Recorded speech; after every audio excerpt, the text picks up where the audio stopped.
Welcome to the Orange Hammer Podcast. My name is Corbett Storick. I've been a licensed general contractor for 8+ years, specializing in new construction, renovation, furniture building. I'm the son of an architect and an interior designer, and I've been surrounded in this industry since birth, watching all aspects from concept, design, build, punch list, and of course, all the problems that come up in between. In my time in Durham, North Carolina, I've noticed a significant gap in knowledge between homeowners who need work and the people who do the work. On this podcast, I hope to break down the process of homeownership from the perspective of both the homeowner and the contractor in an effort to help raise the knowledge of homeowners about their homes and the construction/renovation process. I hope you enjoy. If you're enjoying the Orange Hammer Podcast, or if you have a topic that you want covered, or have recently done a project, please contact the Orange Hammer Podcast. The Orange Hammer Podcast is on Instagram and Facebook. Please like and subscribe, share on whatever platform you're enjoying your podcast on. Also, check out our YouTube channel, The Orange Hammer. The Orange Hammer Podcast is proud to be brought to you by CRS Contracting LLC for all your construction and handyman needs, new buildings to renovations, furniture building, EV charger install, or even a TV mounted. You can call me, Corbett Storick. It'd be my pleasure to help you. You can find me on Instagram at CRS Contracting. WSDG, the Walter Storick Design Group, specialists in architectural and acoustical consulting. Check out WSDG.com. And Taylor Bragg, for all your artistic needs in all mediums. You can find her on Instagram at brag_about_art. That's brag, BRGG, with 2 G's. She's the fantastic artist behind the Orange Hammer logo, and she did my fantastic table painting of my podcasting table.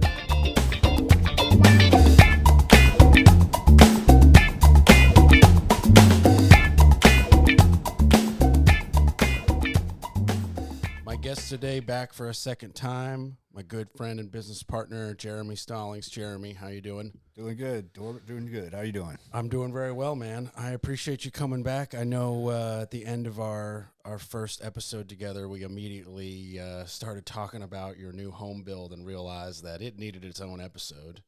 Yeah, it's a little more of an involved process than you can get into in the last 5 minutes of an ending episode. Yeah, absolutely. So jumping right in for listeners, Jeremy and I built his home that he currently lives in from the ground up, almost completely by ourselves with a couple of subcontractors. And we're going to use this episode really to detail that entire experience as best we can from our memories. Going back just before that, because not everybody just has a good friend that they wake up with one day and go, I can trust this person to build a house for them. So we have a mutual friend at the time, Johnny C., who I call and say, he's a car guy on the side, and I need a lumber rack built for my pickup truck. And he says, I got a buddy. This guy, Jeremy, he's an artist, but he could do that in his sleep because it's just child's play compared to the artwork that he does. So Johnny puts me in touch with you, and if memory serves, we met at a Home Depot parking lot. That sounds about right. Yeah, right off Guest Road there. Yep. Where you measured my truck rack, and we had to. I believe your dog was still in the car, and my girlfriend at the time was still in the car, and we're sketching. I want to say on the back of a pizza box. Sounds pretty appropriate. Yeah, I think there may have even been a deposit exchanged. It was pretty sketchy. Yeah, but that's how you get things done. That's how you get things done, right? Yeah. And then we jump from that to I'm doing these houses, and by doing these houses, I mean I'm my partners and I are buying these houses, we're gutting them, and we're turning them into rentals. And because we're turning them into rentals, we care about the long-term effect of the house a little bit more than someone who's just an immediate flip. As well, you combine with the fact that they're not in great neighborhoods, which leads me to call you once again for cages that I need you to build to secure my air conditioning units. Yeah, you got to keep Durham out. You got to keep Durham out is very well said. Yeah. So I need custom steel boxes built for individual AC cages that both screw to the building and to the concrete pad, and they're unique based on where they go and where the piping is. And also we need them to be openable with a hinge and be lockable. Yep. So I, padlock it, and it can still be serviced and whatnot. So I can't remember the exact number, but I know you built at least 3 or 4 of them. Yeah, there were several. Yeah, and they were all unique. Yeah, I remember one even needed modifications. Yes, that's true. I drove back immediately upon. You had to cut a leg and shorten it or something. Yeah, I think that's exactly right. I think we had to cut a leg off and then move another leg because it was just in the way of the way that it mounted to the building. Or something. Yeah. And there was an outlet in the way, or the off flow valve, or I can't exactly remember, but something. Yeah, and I just drove it right. But I called you just drive it back. We'll do it right now. I got spray paint. We'll cover it. No, boom, boom, boom. Yeah. So. Then that kind of me needing you for that, and you coming to these job sites and seeing what's happening, not to put words in your mouth, but you're seeing what I'm doing for a living as well. And you're seeing this kid who, it's much easier to build new construction, and you see this kid sweating it out doing these renovations with these crooked 100-year-old homes, making them not crooked and bringing them back to new. Mm-hmm. Yeah, and it's, you guys are doing a pretty cool thing. And, again, all the houses were a lot better than they needed to be. Yeah. There's ways you can cut corners, and, you guys weren't. Yeah, we just don't do that. Yeah. So is that, I guess that kind of leads to a question that I honestly, I've never really asked you, because we were just kind of in a natural building friendship at the time, but is that the main reason why was somebody you chose to GC your home build? Yeah, well, I mean, at that point we had a pretty good friendship too, and it just, everything was lining up.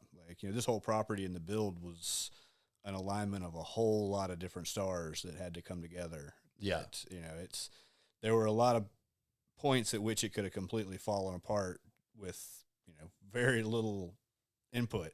Yeah, and we'll detail some more of those as we kind of jump through it a little bit. So it just worked. That was it. It was you were a builder that I trusted, and I knew you did good enough work, and you had good enough subs, and I was planning on being there the whole time. So it again, not a lot of GCs would do something like that either. Yeah. Also, we happen to have some of the same subs. My plumber, Tommy Adams, had been a friend of yours before we had even met, and it turned out that we had been talking about the same Tommy for years and not known about it. And then one day we were like, bald Tommy plays darts from New York. And you're like, that's my Tommy. We're like, what? We got the same Tommy, dude. We got the same weirdo plumber who's weirdo, but we love that guy. We wouldn't trade him for anything. Yep. He does love to talk. Loves to talk. So, okay. So our relationship builds. We develop our own slightly unique contract, mostly because we're a friendship. The numbers are a little different. The work is a little different. You're doing a lot of the work yourself. If memory serves, you were planning on doing, I think at the beginning, maybe overzealous. You were planning on doing all of the plumbing. Yeah. All of the electric. And I think you were even planning on doing all of the painting. You were really we're going to knock out, you and your wife were going to knock off a lot of stuff. And things changed as the project went down. But before we jump a little too ahead, so after we kind of talk about, can we do this? Can we, make it work in a way that is financially okay? And the workload is okay, and we come to that agreement. Then we get into the plans and budget type of the plans and budget phase. Excuse me. So if you could just talk a little bit, because I remember slightly that you guys more or less got 80%, if not more, of your plans kind of from a house you saw on the internet, where you're we really do love this. We just kind of want to tweak it a little bit. Yeah, we hadn't picked a house until we found the land, because we weren't really sure where we were going to build or what. Okay, so I'm out of order, so let's back up. So you start hunting for land. Yeah. Okay, so I know you're looking at land even well before you and I talk, because you and your wife Janet have just been searching for land and talking about building your final house for a number of years now. Yeah, and it was a long process, and we finally found this property that was special in a lot of ways. It was one of those where, like, all right, so now we have a place, we got to figure out what to put on it, and we started looking at plans, and we found one online that we loved, but it was way too small. It was like a 1-bedroom kind of studio, but just the layout was really unique. And that was about the time that we were really, talking to you, and we utilized your hookups with an architect to help us tweak those plans in a way that we could use. Yeah. So I put you in touch. I asked my pops if it would be okay to put you in touch with one of his employees, Matt Ballos. Shout out to Matt of WSDG. He kind of did it like in evenings and on weekends, or moonlighting, I think is like the term or whatever. Yep. But it was run by his boss, who is my dad, and everybody was like, we're fine with this. Like, it's not going to affect his workload, and it wasn't like a secret. So everybody was happy. And Matt is, a talented draftsman. Yeah, he's awesome. Yeah. And he did a great job, and he worked with us. Like, it took us a good while it took us forever to get the property. Yeah. There were numerous hurdles we had to go through just to get it. And even then, cleaning it up and everything was it was full of trash. There was an old. Take your hand off the stand there. We can hear it getting around. That's all. Yeah. So, there's trash all over the property, the old trailer. We had to get that cleaned up. There was trash everywhere. I mean, it was a double wide. That was garbage. It was full of garbage. Yeah, it had trash lanches coming out the windows. Sheds. Oh no, more than 6. At least. And there was sheds, and then there were partial sheds, and then there were, I'm saying structures with the air quotes here. There were piles of garbage that were once a shed. Yeah, the property was in a state of neglect. Yeah. So we had a lot of time. But you could see that diamond in the rough from day one. I mean, even when you brought me up there, and I was like, okay, that is really gross. But then you look behind it, and you're like, that is stunning. And, like, if this was just woods, which is basically what we tried to get it to, and then start over. Yeah. Yeah. But, so we had some time to tweak the design and think on it and really, kind of lay it out. My wife's not as visual as I am, so, there were times where we actually had, masking taped out, areas in our living room floor. Like, this is going to be the bedroom. Like, this is how big it is. Where does the bed go? So that she could actually make sure that, each room had enough space to do what she wanted to do in it. And, we went back and forth with Matt and eventually came up with this awesome house. Yeah. And I mean, that's something that, like, had you didn't have the budget for it, but had you hired a legitimate, not that I'm not legitimate by any means, or Matt isn't by any means, but had you hired like a legitimate massive firm that has under the same umbrella, the GC, the architect, the design firm, and a rendering 3D firm, they would have given you drawings with colors and a 3D blueprint and all of this stuff, and that would have helped that visualization. But 100%. It was just simply not in. Yeah, I think that's yet another one of those things that just happened to fall into place that allowed us to do this. Like, there were, getting the site work done, getting the property in general. Like, there were, several small miracles that happened that it. Yeah, that's actually on my notes, and kind of let's just segue nicely into that. So finding the property, that's its own hurdle. Now we found the property. Now all of a sudden you're dealing with the financials of the property, and I'm sure you'll detail it more, but if memory serves, there's an issue with it appraises for much more than much less. Much less. Yeah, so, we offered, I don't even remember what it was at the time, 130, 140 for the property. Because it was just in such rough shape. It had been on the market for almost a year. Nobody had, at this point, even made an offer on it. And then it had so many issues that, turned out it wasn't even legally sellable at that time. Like, we had to wait for it to go through probate because of, it was just a nightmare. And then at the end of the day, once the financing comes in, the appraisal is much lower than our offer. And the bank, of course, says, well, we're only going to finance you for what it appraises for, which, we go back to the seller and say, hey, this is all it appraises for. We're sorry, we got to lower our offer. And they basically tell us, go suck an egg.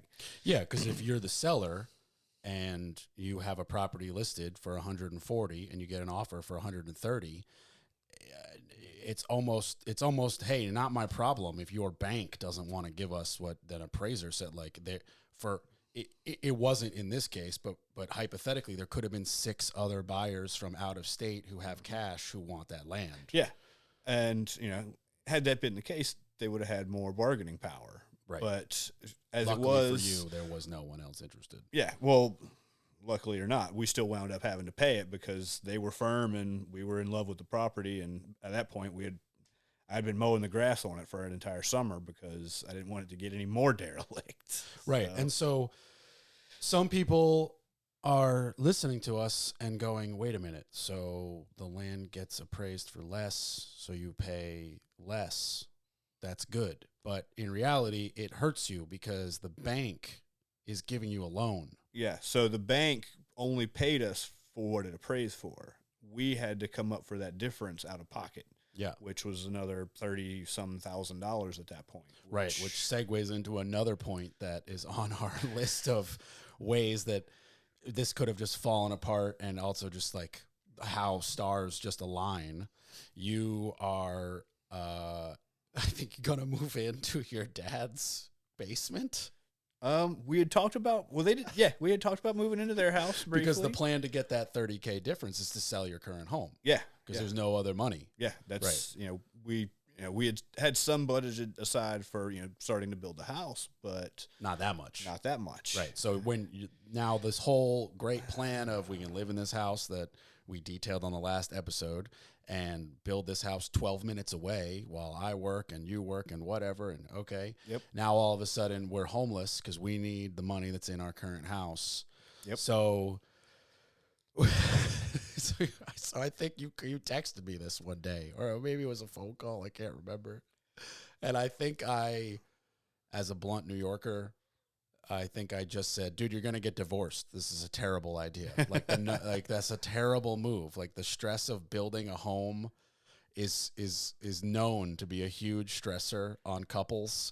And you want to do that while you're living in your in-laws or her in-laws' basement apartment. It was my parents. Well, it would have been her in-laws, yeah. Right. So I was like, this just doesn't seem like a good idea, man. Like, we got to figure out another solution.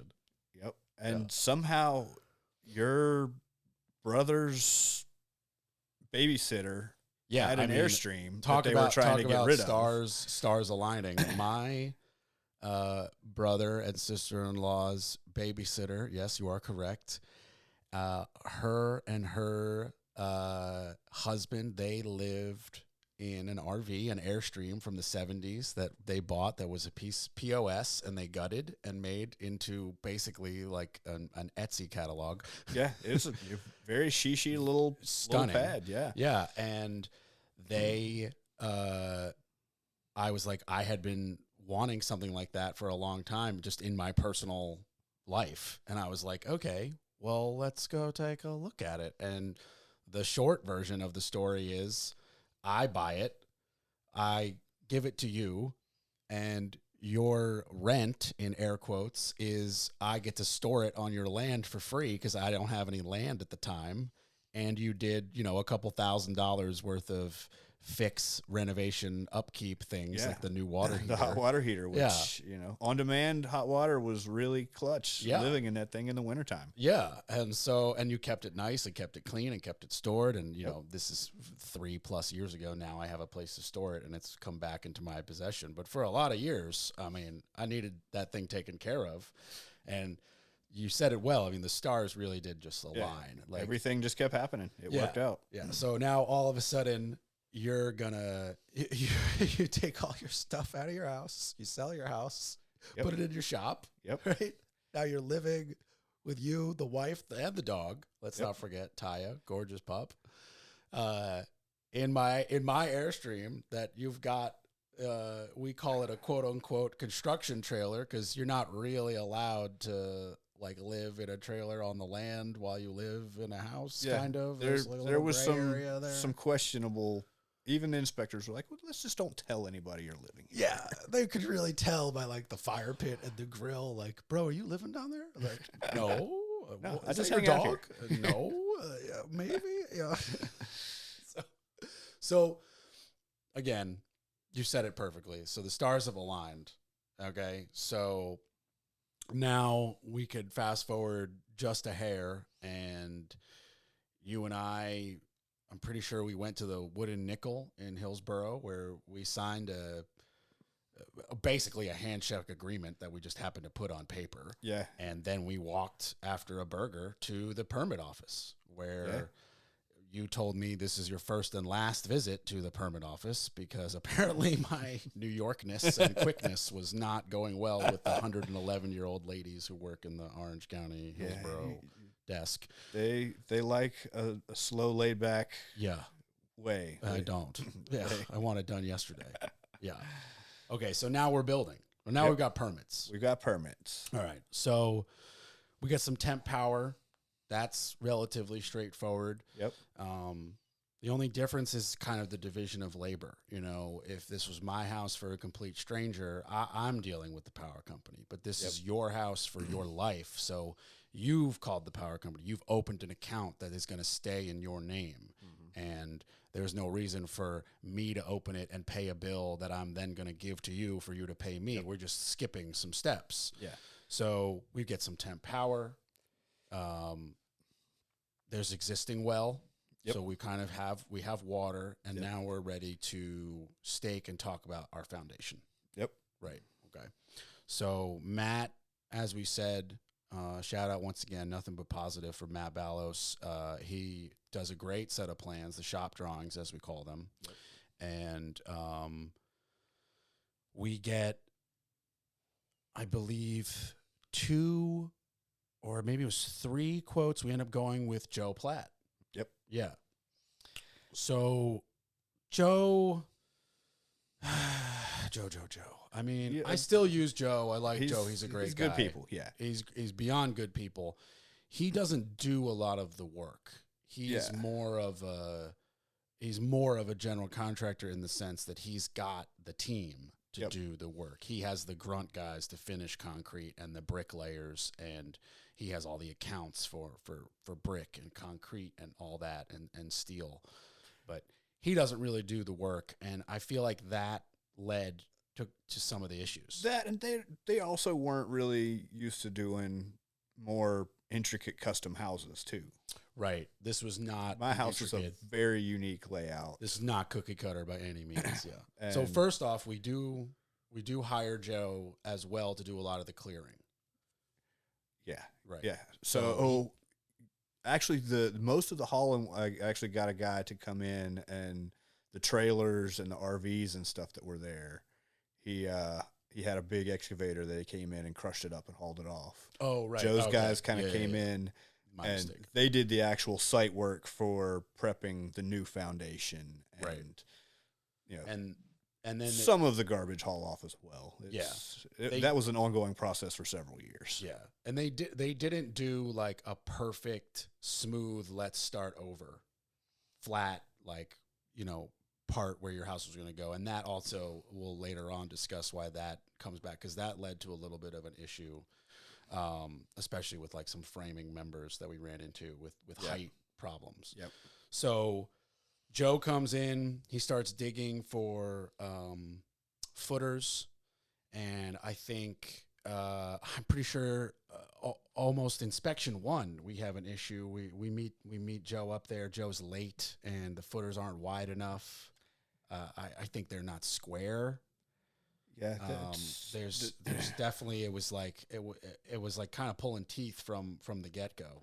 Yeah, but the inspector was really cool because meeting me there, he's like, oh, well, you're, because I had actually pulled a lot of the permits in my name. Yeah. And so he was like, oh, well, you're doing this for yourself. You're not, building this, to flip.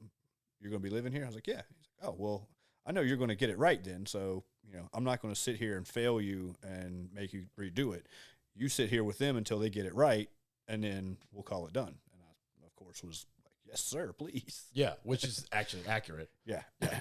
But I'm not even talking about that inspection. What you said is true, and I remember that as well. But I mean, just like you and I went up there one day just to like look at it, and we, just pulled our tape measure out, and we're like, well, this is like, an inch and a half too narrow, and it's not really in line. I mean, it's clear, like, and then we called Joe, and just like, Joe, man, we haven't even gotten to the, like, inspecting the empty footing before you put steel in it, and I need you to come up here and look at this. And he had to like dig it a little wider and whatever. Yep.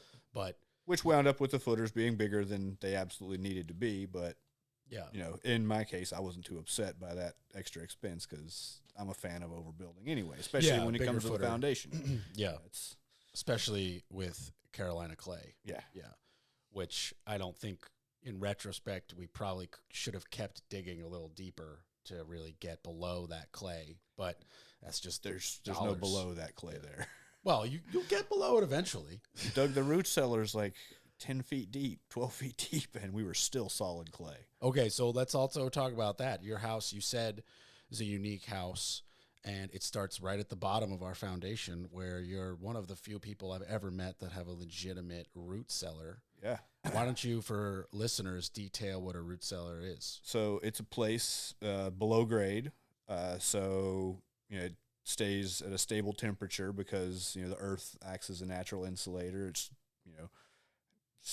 right now it's holding at about 68, 69 degrees consistently year round. So we can store vegetables and, canned goods. And, right now we just store whatever down there, but it's ultimately designed to store, produce from the garden. Yeah, because you and your wife are like pretty serious amateur home gardeners. I mean, your garden is rather impressive, and you grow everything. Yeah, and you jar and preserve everything. Yeah, we've got a bunch of stuff. Those purple potatoes you guys gave me were probably some of the. I mean, they were like restaurant quality, and I think I just like boiled them with salt. Yeah, like baked them for like 2 seconds. Yeah. Anyway, okay. Yeah, and also your home had some unique features in terms of spans. I remember. I mean, the shape of your house is kind of like a cross. It's an off-centered X. And it's an off-centered X. Yeah. Okay. And where the rooms of the X, where the lines in the X meet is, the living rooms and office and kitchen kind of all in one massive dining room, and it's just all four of those kind of this massive, gorgeous, open, great hall kind of feel. Yeah. And there's like one post in all of it. Yeah. It's a lot of big spans. Matt had to do some juggling. Yeah. A lot of conversating with the engineer. Not the engineer, with the county building people, because they wanted to verify that because we didn't have an engineer verify that part. No, it was that because we built the front wall is 12 feet tall, so that we didn't have to have an engineer sign off on that. But the spans we did have to have engineered because they were so big. Right, because if memory serves, the front wall that you just mentioned was 16 feet tall originally. Yes. And then we found out that Orange County specifically had this 12-foot walls or above must have an engineer stamp, and you were like, let's just skip that and just make it 12 feet tall, and we'll just make the roof a little bit flatter. Yep. And in hindsight, the roof is pretty flat. Yeah. But that wall is like, if it had been 16 feet tall, the ceilings would have been way too high. I mean, I've been in your finished house several times, and there's no missed height. There's no like, this 12-foot ceiling sucks. Like, it's really tall. Yeah, and you 16 feet would have been overkill. And you have no fixtures, which is nice. Like, you specifically did all recessed lighting. Yeah, and we'll talk about electric later, but you did all recessed lighting. So and your fan is not like a big, super long necked fan. So your living room there's no encroachment of pendant lights or whatever. Just one more thing to make it feel bigger. And the windows make it feel much bigger. I mean, this big 12-foot wall we're talking about is more window than wall. Yeah, correct. Yeah, it's got like 3 massive windows that actually came in one big single window. And then there are 3 small windows on top of that. On top of that, yeah. And those are like crank kind of vent style windows, but it's mostly window. It's a pretty stunning spot. So we make the wall a little bit lower, 12 feet, so you can skip the engineer, but we do have to engineer those spans. Yeah, the LVLs. Massive LVLs, laminated veneer lumber for the layman term. It's basically sawdust and wood glue in a high pressure mold, and they make it pretty much always the same thickness, 1.5 inches, but they go, the other thickness could be anything from 6 inches, 8 inches, all the way to, 2 foot thick. And then you get an engineer to tell you how many at what thickness can go how far. Yep. And you normally do that the other way around. You say, I want to go this far, and then I only want it to be this thick. So then how many do I have? Okay, it can only go 12 inches thick because otherwise I'll hit my head. Do I need 5, 6, 7 of them? You bolt them together and you build a beam. Or if you can't do that, then you start, talking about steel. But we never got there, luckily. Yeah. That was actually one of the biggest foundation problems, if memory serves. So other than it being slightly off square, which is, yes, correct, fits into the category of not good, but also kind of fits into the category of when you're building a wall that long, it's going to be like a millimeter off, and you can't when it's tell. that funky of a shape, there's no way. Yeah. Also, you can't tell, like when looking at the final sheetrock of your house, it's not like, oh, it bumps out right there. Like you can't tell at all. But the main thing was, and I mentioned we'd come back to not leveling out your land and that being a problem. When we didn't level out your land, and then we dug out the footings, and then we built the cheapest, most budget level courses of block, didn't go up a couple more levels of block. We then ran into a problem where we start framing the flooring system, and all of a sudden a very crucial beam that is going to go from one footing to another footing to hold up the flooring joists is now too close to the earth, correct? Yep. Yeah, so all of a sudden the framer, Juan, shout out to Juan, Super Juan, as we came to call him. Yeah. He calls he calls me, and he goes, I got a problem. Unfortunately, I can't understand him, so I drive 30 minutes out there, and basically he's like, this has to be pressure treated, is basically what he says. Like, this is just too close I think to the earth. inspector called it out to him. It was the inspector. Yeah. And we have to special order, like they basically glued 2x6s 8 deep or something like that into a pressure treated beam. Yeah, it's some kind of giant pressure treated. I believe it was a glulum, by a that's what it's technical called. term. Yeah, and basically they took for all intents and purposes, it visually it looked like the decking boards. It looked like 1x6s. They just glued together in a high pressure mold. That's what it looked like. Yeah, obviously it was more technical than that, but that's what it looked like when a forklift took it off the truck. And I think Juan got he did it by himself. He did all that by himself. I still have no idea how he put those beams in by himself, but he did it. I mean, the guy's a master of leverage is all I could say. Yeah. He is a beast, clearly, but he's a master of leverage because some of those beams, I'm bigger than Juan, and I was like, how did you do that? Yeah. I don't understand. But that really was the biggest, other than just the sure waterproofing disasters of Carolina clay and you basically making a giant area for water to go in the form of a root cellar. Yeah, that was one of the hindsight things that, even still, I can't think of a better way that we would have done it. Yeah, because the root cellar shares an outside wall. Yeah. And that created a little bit of like a drainage void. So the French drain system, instead of draining out away from the house, has a much better low spot that's part of itself. Yeah. So all the water that gets funneled into the French drain goes into the root cellar. Yeah. Because French drains aren't really meant to handle like that kind of volume. It's kind of like the last resort. I guess in hindsight. Well, also we had a hurricane that hit while Juan was framing. So this is factual. That was fun. And, of course, the root cellar at that point was nearly an Olympic-sized swimming pool. It was an Olympic-sized swimming pool. I do remember that. That was not fun.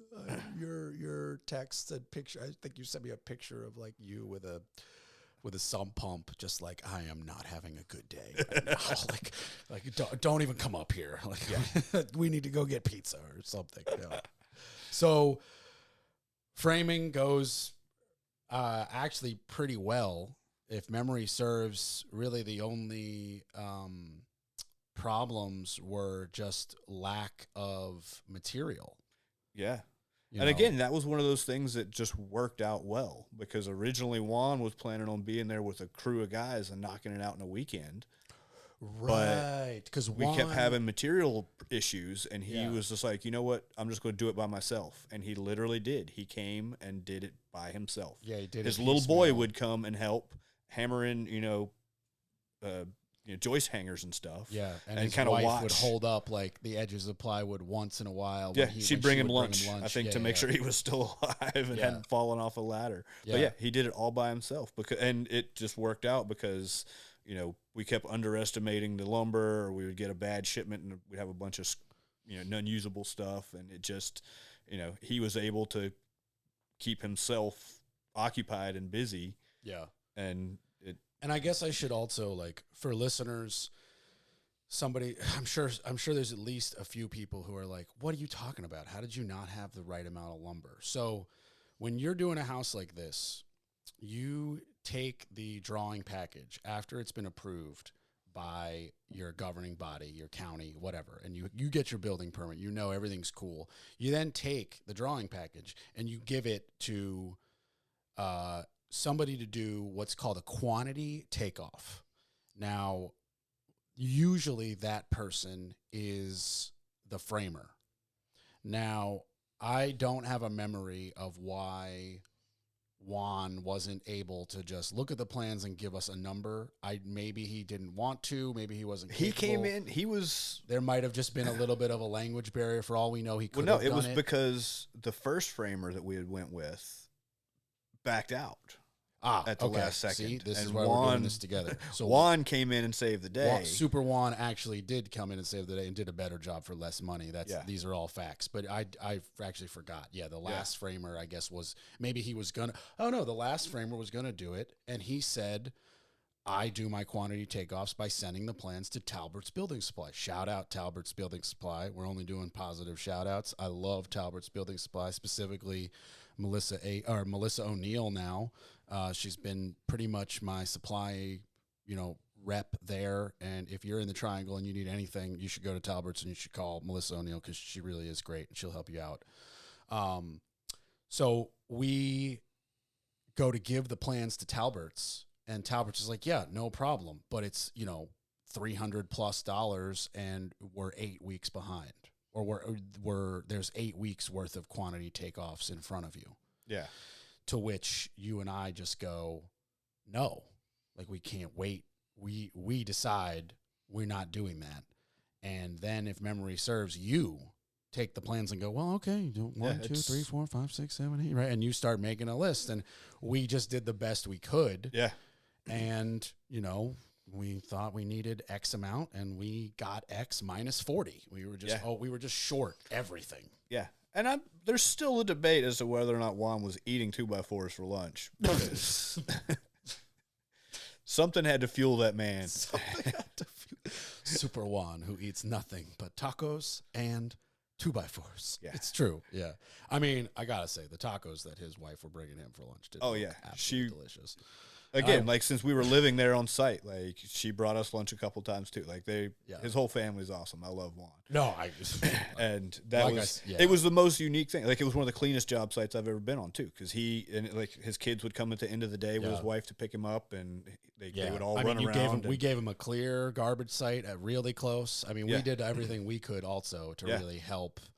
Because I'm a clean OCD kind of guy, so I was like, we got to make sure that this stays that way. Yeah. Yep. So Juan gets it framed, and that kind of comes back to, I guess, what I'm coining as this episode's theme is the stars aligning of just like mistakes that end up kind of working out, of how like you said, Juan was going to show up and build this house in a week with probably 12 dudes. And instead he did it in 8 weeks by himself for the same amount of money. And he just put all that money in his pocket while his crew framed an apartment building. Because I know Juan can frame anything. I have seen him. I have met him and like given him a check for a different job. And I've met him and he was framing an apartment building next to the Durham Bulls Stadium, like a whole commercial thing. Yeah. He's incredible. So Juan gets it framed, does a great job. I think really even little issues that we could go into further detail really do just boil down to materials. You know, we needed this triple bracket or this double special bracket or this extra tall bracket, and just going and buying it at Talbert's or whatever. Okay. And then I guess we get to, from framing, we would talk about putting in the windows. Yeah, the windows were fun. Right. So you spent arguably the highest single amount of money on the windows, and it's not an insult. It's for good reason. You got high grade windows. You also have a rather large house, rather tall ceilings, and I mean your hallways are just littered with windows. I mean it's a museum in terms of its level of glass. We also, the walls are 2x6s instead of 2x4s. Right, which is a thicker, which makes the window frames thicker. That's more money. Yeah. And so, it was one of those, like, we just really wanted a lot of light because, again, being able to position the house where we wanted, it's, we designed it in a way to funnel light in and, being able to, capture all that light, in the wintertime helps to warm the house up. In the summertime, we close the blinds, and there's just a whole lot of, energy transfer that, we went into to think of, making it more green and efficient. And we're out in the country. It's great to have all those views. Yeah. And you oriented your home on the lot so that the roof pitch would be good for future solar, which I think, as we spoke a couple of weeks ago, you're now pulling the trigger on a couple of years later. I just talked to the guy. They're coming out hopefully next week to do the site visit for that. So we get these gorgeous is really an understatement windows. They finally get in, and I mean you basically did everything but throw a barbecue for 6 friends and me who showed up to help you put in these windows one day. And if memory serves, we had 3 ladders, a guy on each ladder, me inside with shims and a level. I think one dude's kid walking around with the screw bucket and a drill. I mean, it was like a full-on family affair of how do we get them all in one day real quick. And all of a sudden, this house went from, really cold and windy to this feels like a house in an afternoon. Yeah. Yeah. Well, that's, the whole house, it was kind of all hands. I had, friends and family helping me, everywhere I could. Yeah. It was... You called in all the favors for sure that you had built. All those like, I can help you change out your tires. It'll take 20 minutes. 4 hours later, oh, God, why did I do that for a friend? Called in that favor back. Every favor I had got called in for this. Yeah. But, everybody could see the vision, so it was... For sure. And everybody likes, coming in and be like, I helped do that. Like, I'm about to kill myself putting that window in. Yeah, I mean, and also you and Jana, you guys do... you guys are just like really lovely people. You built a house to host. In this point in your life, you're not doing another house. You're not expanding. You're not having children. And you love to like have these giant barbecues. And I mean, it's just like you bring families together in this like natural way. So not only creating this amazing vision and like hospitality pad, but then you get to bring the people who like, oh, see those 4 idiots drinking beer by the fire? We put windows in together. Like he leveled that screen door, you know, like it's cool. It makes you feel good. Yep. Yeah. Okay. So dialing back in, windows, doors as well. Yep. Nothing crazy unique to mention, except I guess it's pretty cool. We should talk about the front door. Yeah, so the front door is so a friend of mine up in Boone does custom woodworking for these, zillion-dollar mansions, and I've been wanting, like, at our old house, he did a bunch of cabinets for us that were just stunning, and I was like, Joe, I got to get you to do something for the new house, and so he actually custom built our entry door, which is like 300 pounds of solid white oak. Yeah, and it is stunning with transom window next to it. Yeah, you couldn't batter ram through the door No. But you could literally just tap your way through the glass window. Yeah, next to yeah, it is kind of funny. It is kind of like security wise, like you couldn't get through that door if I paid you, but you could just throw a rock through any of the glass. Yeah. And installing it was relatively simple, but I mean, what's his name? Shout him out. I mean, he Joe. He's a great guy. Again, he's not somebody you can really even hire off the blue because he's word of mouth for the gazillion-dollar people in the mountains. Like, he just does very limited high-end stuff. I just got him to do something for me because I happen to be a good guy that he knows. Well, there you go. Yeah, I mean, you called in the favors, right? Yeah. I mean, oh yeah. Not that you didn't pay him. Oh, and it was a very expensive. Yeah. Even with the favor, it was expensive. No, yeah, but I mean, the materials alone. There was no corner cut. I mean, it was extra wide. It was extra thick. 2x6 wall, as you mentioned. Yeah. We even got the trim from him, the transom glass. I mean, it's EV glass. I mean, he really, or energy efficient, not EV. Yeah. So, I mean, yes, it was really a stunning door. It was almost. It was like an honor to install, but it was also like so nerve-wracking because I was like, dude, am I really about to drill a hole in this thing? Yeah. Like, really? Like, if I screw that up, we can't just putty this. Yep. Like, this is really. Well, I mean, just getting it. Like, I had to rent a good-sized U-Haul to drive to Boone. To pick it up, just because, it was so big. You wouldn't trust it strapped in your trailer. You were like, no way. We have to do. Yeah.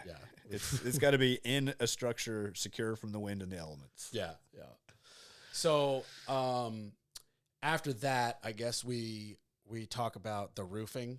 Yeah. Which, not insane. I don't even think we priced 2. I think you always wanted sheet metal. Yeah. I think it was no question. You wanted the split, the 5 seam or whatever it's called. Yeah. I think it was just a matter of color. That was between you and your wife. Yep. And then my installer, who is my roofer, my sheetrocker, my painter, he did all 3 for you. Yep. I think there were some hiccups, though. There were some hiccups. Yeah. Again, some shoddy install work. He was not as familiar with the product as I would have liked. Yeah. And, there's a couple spots where to this day I've still got to get up there and check it yearly because it starts to leak and I got to recaulk it. And it is what it is. But, it's one of those, I got a good deal on it because he was doing the roof and the drywall and the painting. And, since he was your contractor, I had, just that extra bit of leverage too, because he does a lot of work for you. So, yeah, I mean, we did get him up there to fix a bunch of things. This is not acceptable. And he did come back for the record and fix all the things, but just, it should have never really happened. Yeah. And at the end of the day, there's a giant piece of, sheet metal. It's like, I can't get him to come replace that whole piece because, one seam isn't quite like it should be and causes a problem down the road. It's like, you should have installed it better. Yeah. But and then I don't know how much it would be the roofer's fault, but we did have a little back and forth about the skylight in the home. Yeah. So you have a very flat roof. Very flat roof. And, even the skylight company that I ordered it from, Velux, I believe, they offer a lifetime warranty of leak-free for their skylights. And when I talked to the rep, he chuckled. Lifetime warranty. Did everybody hear that? Oh, yeah. Well, he actually laughed when I mentioned, my roof. He's like, oh, well, what's the pitch? And I said, it's, pitch is the slant of how steep it is. And it is less than an inch per foot, which is about a 3% slope, which is basically flat. Yeah. He chuckled and said, the only thing that we will warranty is that it's going to leak. Right. Okay. So just so everybody heard that real quick, the company that offers hold on, let me get closer to the mic, a lifetime warranty. Let me just say that again. A lifetime warranty. Am I giving you enough crap, Jeremy, on the air? Yeah. Okay. Fine. Lifetime warranty. And they said, yeah, we'll guarantee that it will leak. Yeah. Yeah. Okay. Cool. So I don't know if we could throw that on Felix. So no, and I mean, well, that's not where the leak ever happens. That's still fine. I just meant in terms of he actually flashed that better than I would have, and he did an amazing job there. Because he kind of had to custom make that flashing. Yeah. And that section he did the part where it's ultimately was the more of a concern initially, he did a great job. It was one of the, like, where the chimney pokes through that, you know, nobody really thinks of. He should do 100 of those. That should be simple. He screwed that up. Yeah. Yeah, it's a unique chimney, but still, he does 100 of them. You would think that it would just be. Yeah, unfortunately, I think one of the problems, the solution was he just like caulked more. Yeah, well, he beat it down he beat one of the V's down with a hammer so that it was flat.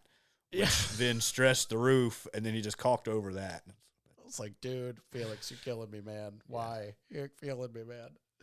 But okay, so we get past the roof. The roof is on. It's good. It's nice and flat. It's ready for solar. Yep. And then now that we've got the roof up, we can have a siding and gutters conversation. Yep. Right. So siding, I think budget was probably a lot of the concern, but at the end of the day, I think you said screw it, and you were like, budget be damned. I need this house bomb proof. Yeah, it was one of those, you know, we'll find the budget somewhere else. Yeah, I wanted a very specific product. We actually went. It's not Hardy Backer. I can't remember what it is. Melissa hooked me up with it, but it's the same product. It's basically it's just a different brand. Yeah, but it's basically Hardy. But instead of looking like wood slats of siding that overlap, it has that a modern 5 look. by 10 foot sheet of solid, you know, basically, you know, concrete board.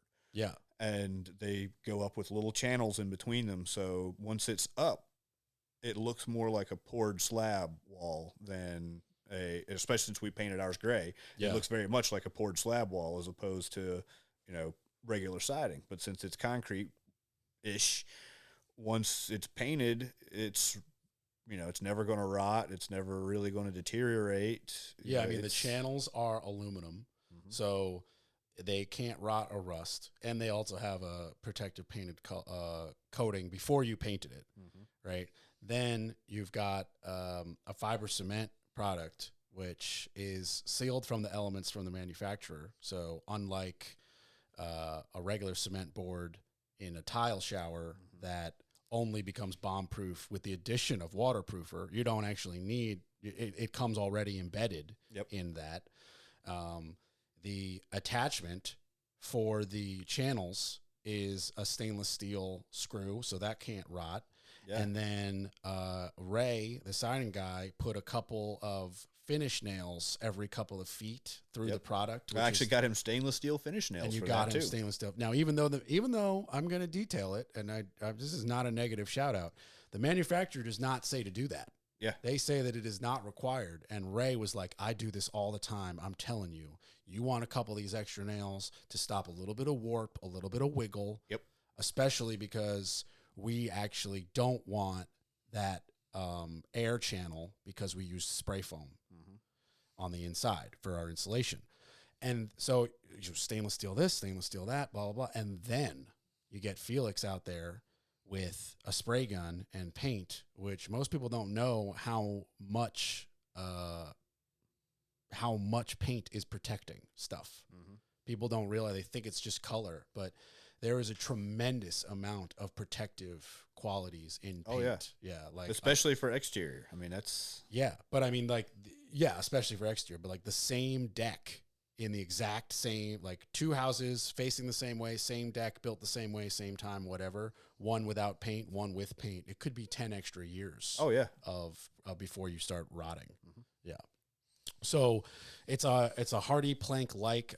Neither one of us, I want to say Miratech, but I think that's wrong. I want to say it starts with a K, but I simply cannot remember. Yeah. But this is why you need people like Melissa O'Neill at Talbert's Building Supply on Hillsborough Road in Durham, North Carolina, to help you find your products. Because you knew what you wanted, but you didn't know the brand. You had just seen it, and you were like, "I know this is bomb-proof," and I know that. Well, she actually got me a better price on the other product, and I believe there was actually an availability issue as well. Like, it was right. So okay, so now we've got our roof up, we've got windows, doors, siding. So now we can call this house like weather tight. It's dried in. It's dried in now. Yep.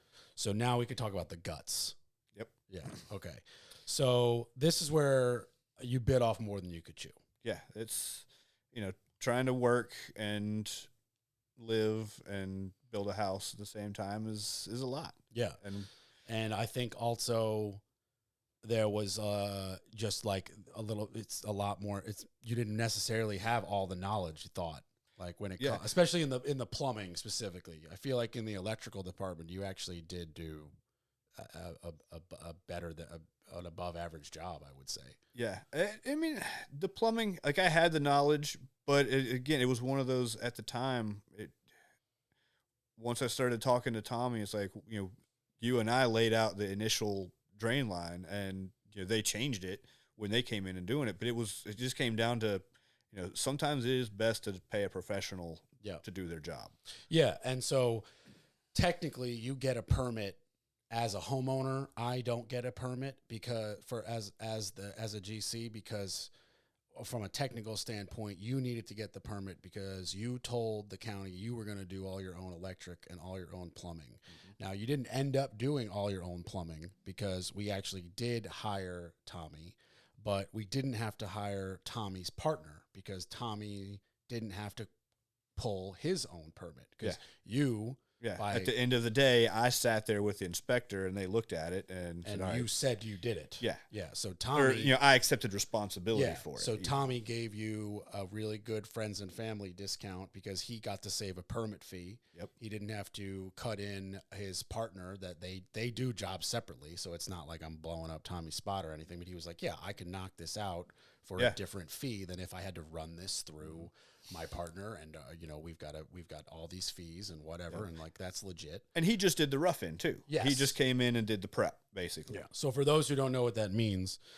basically all of your subcontractors have to come in two very crucial phases. One is before insulation and sheetrock, and one is basically after final paint. And so you put in all of the guts before the insulation, before the sheetrock. All of it has to get thoroughly inspected. And then the framing has to get inspected because, the plumber had to notch a board here and there. So you have to make sure they didn't notch too big or notch something that couldn't be notched and you affected the structure.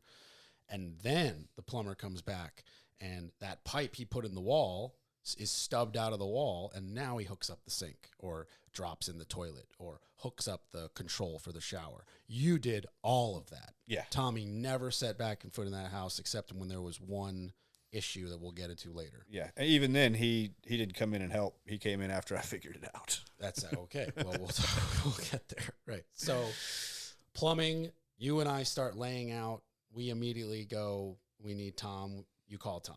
Yeah. You work that out with Tom. He figures that out. Electric, that took a year and a day because you one circuit at a time were running that when you got off work at, 2 in the afternoon. Yep. And just running electric every day. Yeah. And it's very intricate. Yeah. It takes a lot of time, especially for one person to do it. Yeah. High ceilings. Yep. Small crawl spaces. And, again, the way the house was laid out, there were several really bad pinch points where and too many lights. A lot of lights. But there were areas where, it was basically, two houses laid on top of each other sideways. And the way they connect, there were only a few spots that I could run wire from one area to the next, which, after you run 3 or 4 circuits and those areas start to get kind of piled up with wires, you're like, all right, well, you got to come up with a new way. And you're going under the house or around some other direction. You can't actually there is a legitimate code limit to how many wires you can like bundle together through one drilled hole in a stud for like heat transfer and issues and then there's a limit as to how many holes you can drill in any given stud in and any how area. Big that hole can be. That's why that aforementioned framing inspection is done after all of the other subs, just for that specific reason. And then HVAC, which is heating, ventilation, and air conditioning, for those who don't know what that stands for, we just hired out my guy David Clark, Carolina Air, or maybe he had moved to Manor at that point. They were still Carolina at that point. Yeah. Yeah, He was with Carolina. Yeah, we and I have stayed with David. He's moved companies, but he was with Carolina Air, which I got no problem shouting them out. They're a great company. He's now with Mainer, who I will shout out and will still continue to use David Clark wherever he goes because of his service. But they come in and they do everything perfectly. I mean, they run vents. I think we had to move maybe one because of we changed the kitchen layout a tad in the floor. They do oversized air conditioner. They dial in your house correctly with the calculations beforehand because we tell them we're doing spray foam insulation. Yep. And they do a gas-powered furnace heat pack for your home. Yeah. So, and you have a fireplace. Yeah. So you're just like rocking and rolling. Yeah. Wintertime, we're not worried. Wintertime, you're not worried. Gotcha. So we get your guts, as I like to call it. You know, the main three is really the main three I like to call the guts, which is, you know, plumbing and electrical and HVAC. Not any major real problems. I mean, the electric just took time. Yeah. The plumbing, once we switched to Tommy, memory serves, he brought his boy Julian. Yeah, they did it in a weekend. Son, they did it in a weekend. Yeah. Yeah. And with, you know, plumber's seal and fire caulk and everything. Yep. Yeah. Nail Again, plates. that was, you know, it would have taken us, you know, 2 weeks to do it. And we would have forgotten a nail plate or something. Yeah. It just would have been one of those things. Yeah. And that's not really like our fault. It's just we're not professional plumbers. Yeah. Sometimes you need the skilled tradesmen. Yeah. So now we've got guts. Now we go, now we're insulating. Yep. And that's not really much more than a phone call and a credit card. I mean, we don't do anything. I mean, they came in, spray foamed it up. Yeah. You know, again, I had to kind of direct them, you know, around the root cellar and stuff. I wanted that done a specific way, but you know, they were happy to do all that, and you know, the house is pretty much airtight. Yeah, and we chose spray foam. It is simply just like the way to go nowadays. I think though it became a massive factor when, well, I think it's two factors. When we switched from 2x4 to 2x6 and we realized we had all these extra inches of our value just not being used if we used regular rolled of battens. And then also I think it was when we got the difference in the HVAC cost of how much more expensive the supposed exact same air conditioning system for this exact same house, but one had spray foam. I think it was like, you know, it's the same money. You either give it to the HVAC guy or you give it to the spray foam guy, basically. So you're like, okay, well, we're going to give it to the spray foam guy. Yeah. Because you get a better product at the end of the day with that, you know? Yeah, absolutely. And you get better. It lasts. And it lasts longer. Yeah. And it's better in other aspects. Yeah. Yeah. A lot of people don't realize it, but it is also a good thing. Like it helps add structure. Yeah. That becomes a big factor with like garages and pole barns and stuff. Like all of a sudden you got like a stronger building because you spray foamed it. Yeah. Okay. So now we're sheetrocking. Yep. Unfortunately, we had some sheetrock troubles. Yep. Felix again. Felix, if memory serves. And this isn't really his fault as much. I mean, it is his fault because he screwed up, but I know what you're trying to say. Yeah, like he didn't. Our house was very uniquely shaped, and he severely under budgeted how much drywall he was going to need because of the slope ceilings. Yeah, he thought, like I did and you did, that when you cut for the slope, the piece you put up, the piece you cut off, rather, you can then just kind of move over. But it turns out to be trash. Yeah, you've got to waste. You know, yeah, he had a lot more waste than he was wanting and I was wanting and needed a lot more, which, you know, there were a number of times where we were able to save money, you know, like doing the electrical myself. And then there were a number of times where unexpected expenses came in and you just got to be prepared for that. Yeah, because, I mean, we bring Felix to the house. He measures. He gives us a price. We look at each other and go, that's fantastic. Yep. And then all of a sudden Felix is out of drywall and you look at the scrap pile and you go, man, it's a lot of scrap, but I see what he's talking about. Yeah. And he just goes, look, man, like, I screwed up. I don't even want more money for labor. I just need, whatever it was, 3, 4, 5 grand to go buy more sheetrock. Yeah. And we're kind of like, well, we can't not sheetrock. I mean, what? Yeah. You're at a rock and a hard place there. You and I both look at each other a little like, what do we do? Yeah. I mean, it's like, and we just had to do it. Yep. Yeah. So we get a thing sheetrocked, and from there on, the order of operations I probably can't remember, but well, I mean, we kind of hopped around a bit because I had the hardwoods going throughout the whole house, so I had whenever I could get help to do the bigger rooms. Again, that was friends and family. I know you helped do a couple of those rooms too. I mean, other than that living room where you had your brother and his wife and like 2 other people, you and I did that whole house. Yeah, so there was and then the tile. I bought a nail gun to do hardwood floor. I bought the specialty floor nailing gun that I've never used since. Yeah, but I have it. And see, we did the tile. You helped with a bunch of the tile too.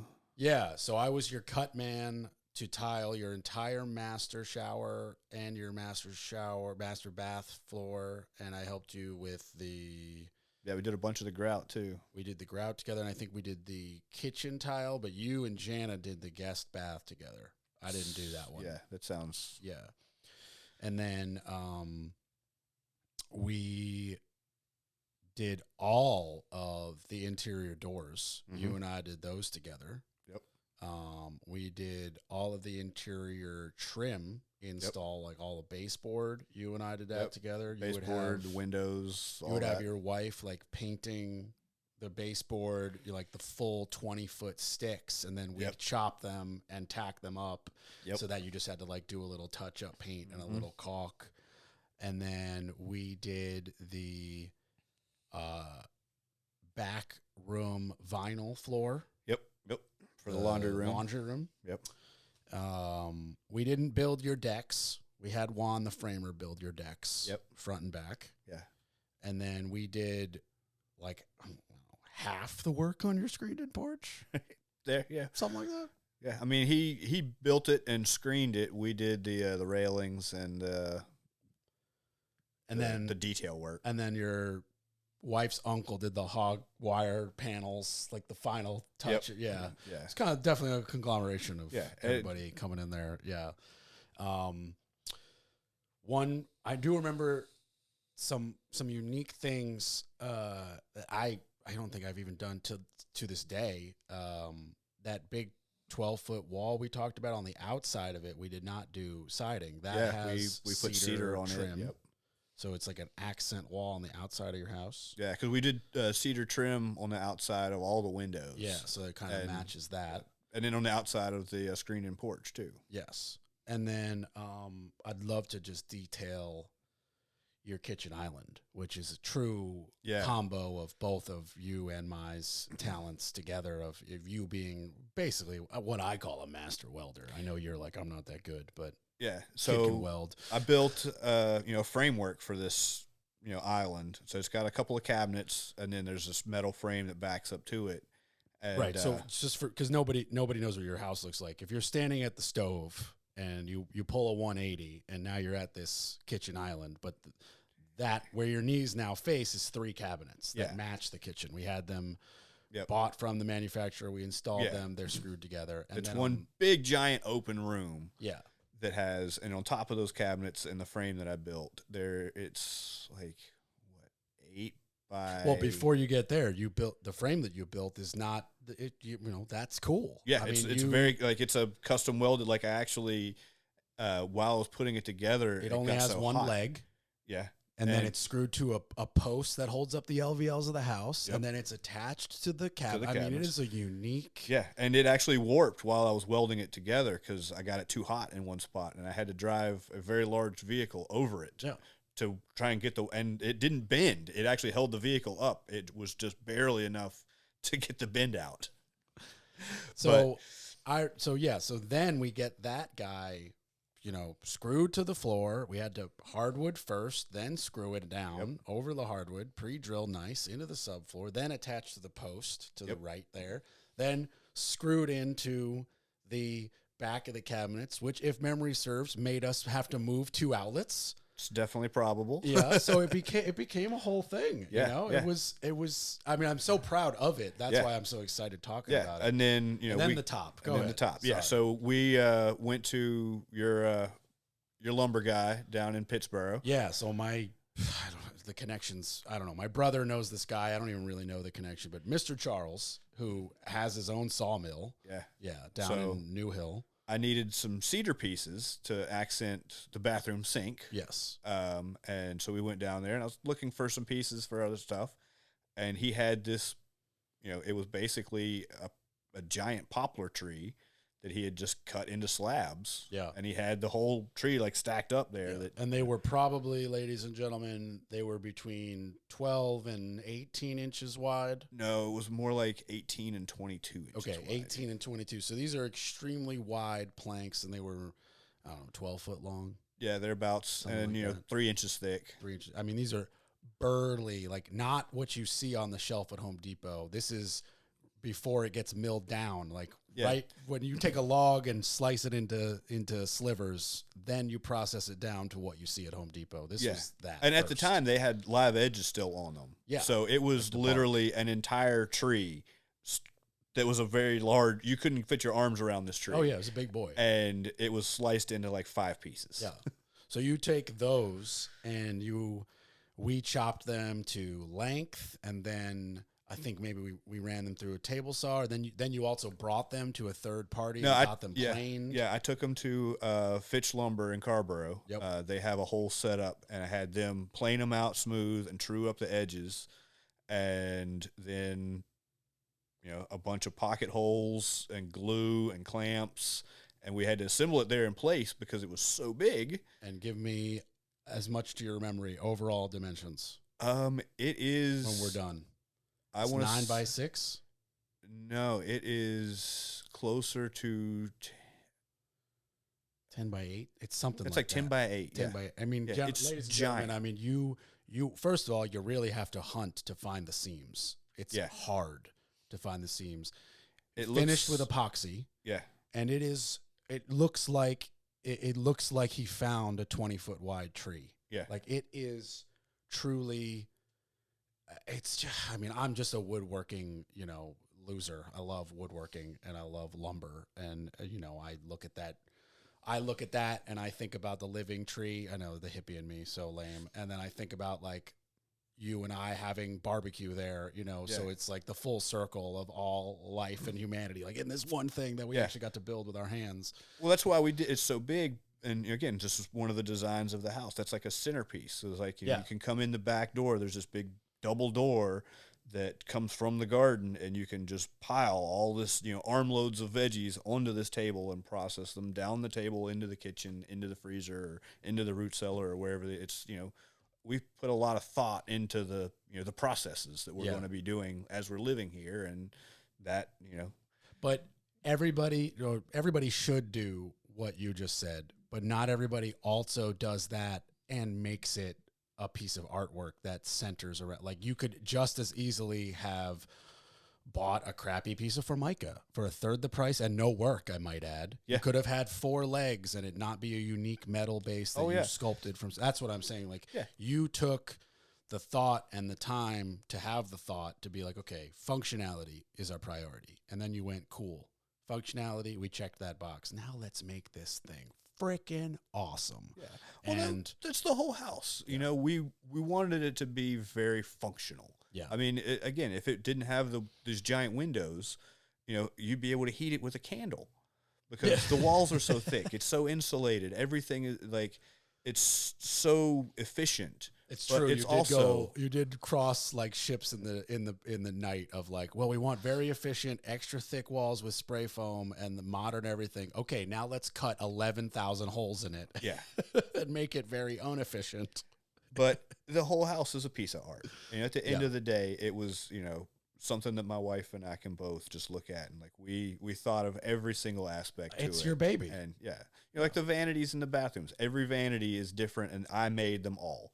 One of them is an antique dresser. So one's an antique dresser where we had to customize how a drawer would like not really function and have a cutout for the plumbing. Then one you made out of a stump, a cedar slab, a rock for a sink. Yeah. And I think I helped you figure out the back plumbing of it a little bit. And then another one is we got the countertop guy to match the countertop, but you made for your master, you made a custom steel vanity base. Yeah. And again, this was like, saving money, because we started pricing out vanities, and bathroom vanities cost an arm and a leg. Yeah. I was like, well, I've got all this metal. Let me just boom, boom, crank it up. And, it looks amazing. It's super modern, and, a couple of pieces of wood for the shelves, and it looks great. And is it like I've got $30 in it. Yeah. Is it closed off and have a zillion drawers? No, but it's modern. It fits the house. It fits your style. Yeah. Almost nobody gets to walk into their bathroom and go, I made the vanity I brush my teeth out every day. I mean, I can't even do that. I put drawers in my vanity, but it's a crappy Home Depot vanity. So, that's pretty awesome. Yeah. That's, So we do, we talked a lot about the floors. We talked about,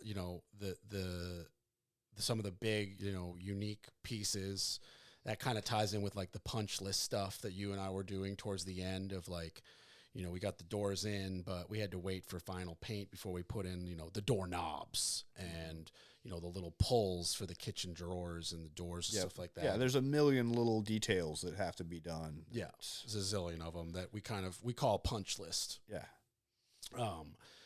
So, yeah, let's kind of detail. I mean, we detailed them along the way, but some other big problems that came out along the way. The only one that's really coming to my mind was just, we did not really ever figure out your wraparound house drainage to function flawlessly. Yeah, that's just an ongoing thing. Like once we built the house and had power in it, I had to go in and hammer drill a hole in the slab of the root cellar. I remember that. That was put loud. In a sump pump. Yeah, that was a very small echo chamber of a cinder block box that we were working in with headphones, and it was tough. Yeah, yeah.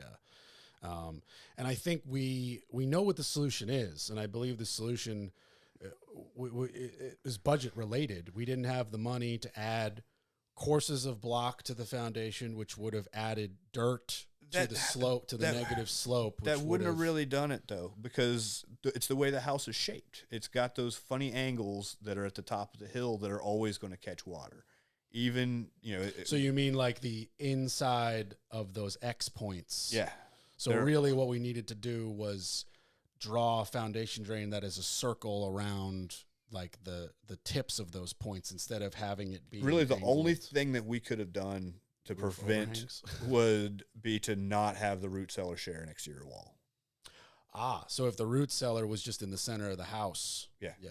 Oh, also, I guess we should talk about, just because it is freaking cool, how does one get to the root cellar, Jeremy? So I have an elevator. No, let's back up. Okay, so you walk into your Okay, well, no, kitchen. we'll go to the beginning. So originally, per code, we had to have a ship's ladder going down into it. I want to talk about the door first. The trap door? Yes, dude. The guy's beating around the bush like he doesn't have a secret hidden door in the floor. I'll just say it. You have a secret hidden door in the floor. Yeah, so you go into our pantry, and there's it's a bat secret cave. door. You flip open the lid of this secret door, and there's a platform that you stand on, and you hit a button on a remote control, and it lowers you straight down into the root cellar. But yeah, you are right. So the code, they wanted a ship's ladder. Yeah. Which, for those who don't know what a ship's ladder is, it's basically a ladder, but it's a little bit more slanted to a staircase angle, and you have to use your feet and hands at the same time. Yeah, it's like a combination of a ladder and staircase that is very narrow, very steep, and impossible to carry anything up or down. Yeah, because you need to put your hands on it. Yeah. It's almost like rock climbing. Yeah.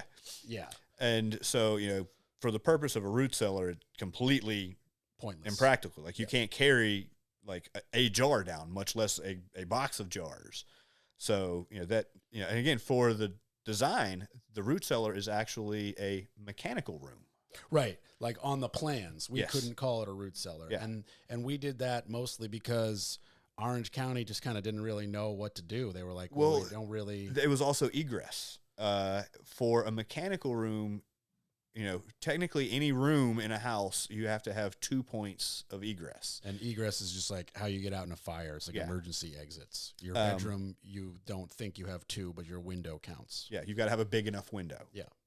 And so But mechanical rooms, if it's classified as a mechanical room, it can have 1 point of entry and exit. And mechanical rooms, for those who don't know, is like where you put mechanical stuff for your house, like water heater, HVAC, your blowers, like pumps, stuff like that. Yeah. Which, of course, we have none of in our mechanical room. No, not one piece. Yeah, it's all in your crawl space. Yeah.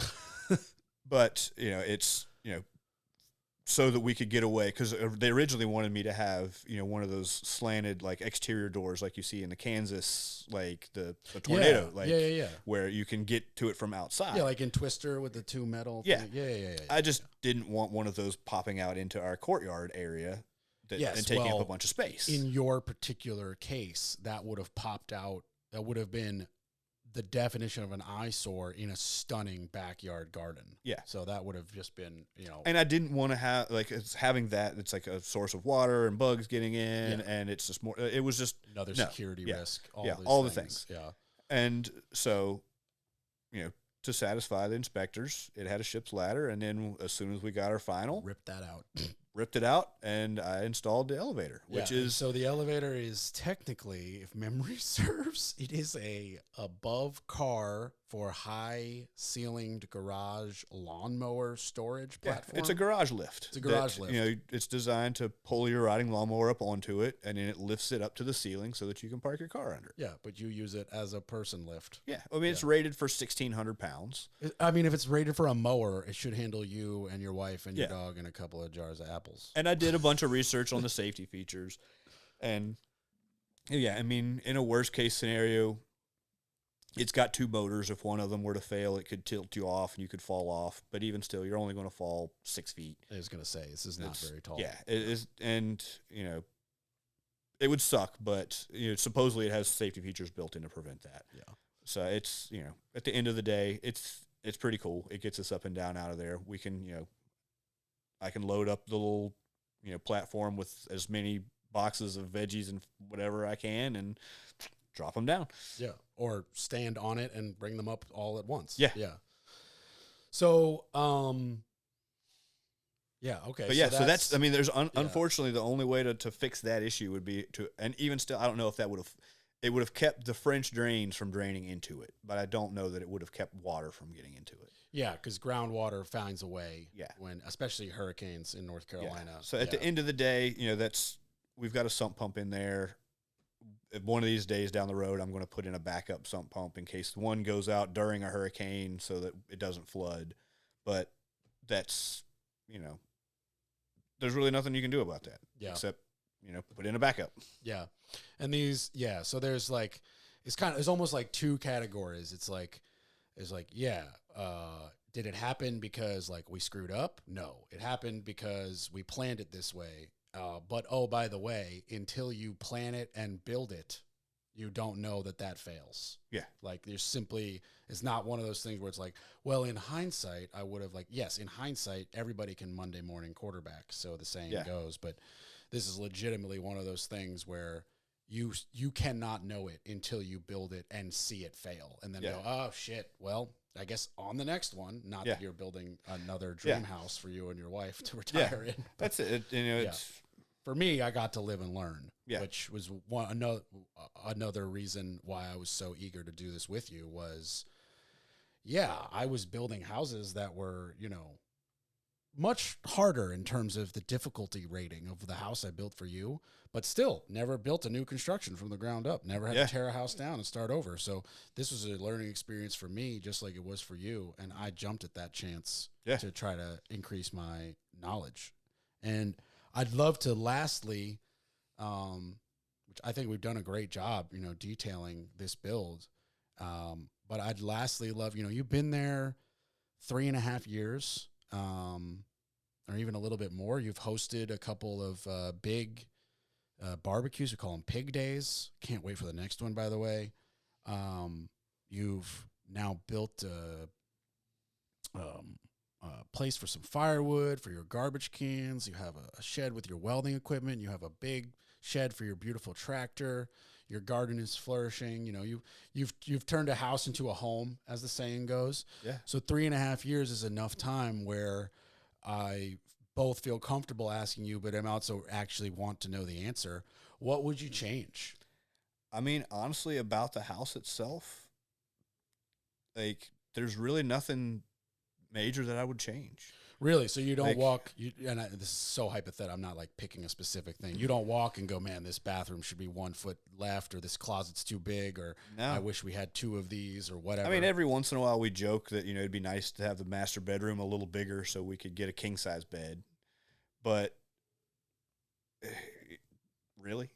Right. It Yeah. was like, you know, we put a lot of thought into that at the time, and we're like, hey, you know, we don't need that. You know, it's I mean, just it's- get rid of one of your end tables and put a floating shelf, and you have a king size bed. No? Yeah, I mean, that's can't it. You know, can't we you do it? Yeah, that's it. I mean, if we really wanted the king size bed, we could do it in that Yeah. space, and that's it. At the end of the day, there's I don't really- have end tables. I got 2 little floating shelves on the side of my king size bed. Yeah. So, So, I mean, just, there's really, you know, we did spend so much time thinking about it and kind of gaming it out at our old place while we were doing the design that you really did do what you would have hired a design team to do. You Yeah. mapped it out a way a professional large corporation would be like, Yeah. okay, this is what it's going to look like. This is our, your furniture. we actually took our furniture and scaled built it the wall. down. Like, all right, Yeah. this wall is going to fit our couch. Yeah. And, you know, there you go.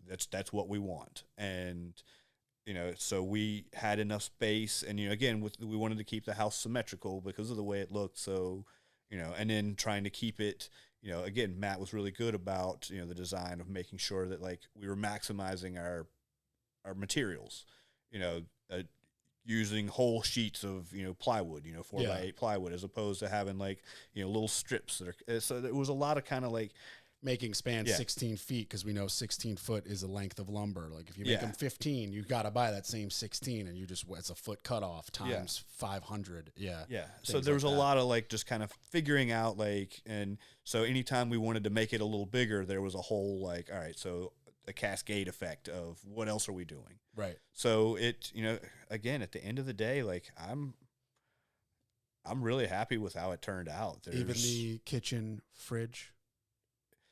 So yeah, that was, That's But the again- only thing that comes to my brain. and even that, like, we purchased that fridge before we designed the kitchen, and there's due to one of those large spans in the house, there's a wall right there beside it, and I didn't realize that the way those doors open, you know, I can't open one door all the way. So yeah, he's got one of those fridges where it's like the fridge all the It's way like a French side, so like there's, French without the drawer Yeah. at the bottom. So it's Yeah. just full French door top to bottom. Yeah. Freezer on the left, fridge on, and the wall is to freezer- the right. Yeah, the freezer on the left opens fine, no big deal. But the fridge, like you open it and it like It stops at 90 degrees. right at 90 and doesn't get that extra because there is a wall, and everyone's like, just move the wall. The wall holds up a triple LVL beam that is like 24 feet long, Yeah. and there's just no way, you know? And, you know, it's one of those things that I just need a different fridge. you just don't think about. And in reality, if you got a, you know, fridge on the top and the door goes the other way and a freezer drawer, it would be like Yeah. fine. And it's Yeah. just like, That's one of those, and that's just one of things. those, like, you know, the appliance wasn't right at the time, and, you know, in hindsight, you know, but again, that's, you know, there's nothing I could do to change the design to make that better. Right. You just happened to buy that fridge beforehand. And Yeah, because I just really love that fridge. Yeah. You know, well, there It was the fridge we had in our old house, and I'd done a ton of shopping. Because again, like, this was one of those Didn't things. you bring like a case of beer and you Yeah, were like, yeah. I need a fridge that fits this perfectly without taking a shelf out? or Because again, something? it's like, you would be surprised at how hard it is to just put a 12-pack of beer in a lot of fridges. Like, I don't drink that much, but I want to be. If I buy a 12-pack, I don't want to have to sit there and take every one individually out. It's Like, the little things in Yeah. life. You gotta live. you know. You gotta make a house a home, and that's one of those things. Yeah, You know? I had done a lot of shop, and I found the perfect fridge. So I was like, why change it? This is one way that I can, like, because again, when you're building a house, you're making a million decisions. So many. And it was very hard on your wife, I remember, because you said she's not a visual person. Yeah. And I had to push her a couple of times simply because I was like, I actually don't have a dog in the fight in terms of which one you pick. I just know that if you wait 3 more days instead of 2 more days, we're going to have a scheduling problem. Like you got to pick. Yeah. And that it became a stressful thing. And I'm sure it's not a unique situation for people designing their home. Yeah. So it was, that was one of those instances. I was like, all right, I don't need to make a decision about a fridge. I got one that I want. We went, picked it up, and, found out the door didn't open right. Yeah. It's, we're still using it. It still works. Yeah. You can still fit your case of beer. Yeah. It's just a little harder to get a giant pizza box in. Pizza's bad for you. No, I'm just kidding. I love pizza. I'm from New York. Well, but yeah, I mean, other than that, like there's, again, like the height of the house with the crawl space, we kind of went back and forth of, it'd be nice to have it a little taller so we'd be easier to work and we'd have more space. But at the end of the day, that would have made the house taller. The stairs would have had to have more railings. Like it's right. Or you would have had to do a lot of money it would have cost a lot more money in dirt. Yeah. To bring it back up, to make it look the same, but have a taller crawl space. You need like the money for the courses of block to make the crawl space taller. Yep. And then more blocks in your stacks. Yep. From your footers to your beams. Or we could have had Joe excavate the area out more. Either way, it's just more money. It's just money. Yeah. And at the end of the day, it's a lot of works. money though. Yeah. Yeah. Yeah. And it's like, you've crawled in that crawl space a few times and it's very annoying, but that's not something you do on a regular basis. You needed to fix one thing one time, or you needed to add. Well, and it's a sealed crawl space too. So it's not like I'm crawling around in the dirt when I have to go under there. Yeah. That's very nice. Yeah. So, I mean, 3.5 years and he wouldn't change a thing. There you go. I can say it again, that's all the planning. It was, we had plenty of time to think and plan beforehand, and luckily it's all working. So would that kind of lead into the last thing I want to ask you, which is if you had to impart some wisdom on somebody who might be listening, who, even married or single or whatever stage of life they might be in, but they're thinking about building their dream/final home. Is planning really at the end of the day? I mean, is that what it comes down to? Yeah, it's planning and your team. The more planning you can put into it beforehand, the less you'll have to do down the road. Yeah, because there were a lot of things that we came up with in the planning that would have been like if we had just threw the house out as it was initially designed and started working it, then that's that would be an issue, or where this LVL crossed and there's like a dead zone here, like what are we going to do with it? Instead, we figured that out and turned it into a closet. Or so somebody who has a spouse, partner, whatever. It's irrelevant what the relationship may be. Somebody who's going to build a house with somebody, and that other person's not a visual person. Well, basically, you and your wife. That even if you are a visual person, no. But I'm curious specifically, like, how did you help your wife? Because you guys did a great job. Well, again, it was there were days where we would have. It's like, all right, this room's going to be 12 by 15 or whatever. I would go into our living room, which was luckily big enough, and I would put, tape on the floor. This is an outline. You did it life size. Yeah, this is the room. This is a taped out area. This is going to be the room. And then she could, measure the furniture, or even for the case of the living room, she kind of arranged it a little bit so she could see this. This is how this stuff is going to fit in here. This is how it's going to look. It'll be functional. So what if you don't have the ability to do that? Let's say your living room that you're living in now is smaller than the one you're about to build, and you can't tape it out. What would you have done? Go outside. Go outside. Tape it out that way. I mean, Put it on the lawn. Or you don't need to necessarily tape it out. Use sticks or something, hammer a stick in the corners just so that you can see, like, all right, this is going to be the actual size of it. Because again, some people can look at a little drawing and see a couch and a table and say, like, okay, that's how it's going to fit. That's good. Some people need to actually see the full size couch and a table in that space. Yeah. Yeah, no, for sure. Visualization is, that's half the battle. I know my mom's an interior designer, and she's got to make these, color boards that have, an actual piece of the fabric in 4 different colors that they can feel and smell and look at and see how it would go with their couch and their wall color and all this stuff. And, it really does, it's overwhelming for a lot of people. Yeah. And I don't think anybody should feel bad about it being overwhelming. And even more so, when it's the home you're going to live in for the rest of your life. I mean, you guys are not old. You're going to be there for a while. Yeah. I mean, and that was it. It's like, make the decision. But, again, every one of those decisions carried that extra weight of this is going to be it forever. Yeah. This is not a flip. Yeah. We're not doing another one in a year. This is it. Yeah. This is mine. I got to stare at it. Yep. But even, like with the bathroom, like we designed that with the plan of 10, 15, 20, 30 years from now, when one or both of us needs to be in a wheelchair or something and needs to have access, we can do that. The house, again, coming back to the foundation, had we made it taller, more stairs, harder to get in and out, needing, it's just everything's kind of, it worked out, and, planning. All right.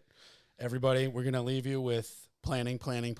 Jeremy, thanks for coming back second time. Of course. I'll find an excuse to get you on here a third time, I'm sure we can make it happen. But yeah, thanks again for coming back. And yeah, man. Let's go build another house. No, I'm just kidding. All right. Bye, everybody. Thanks. Take care.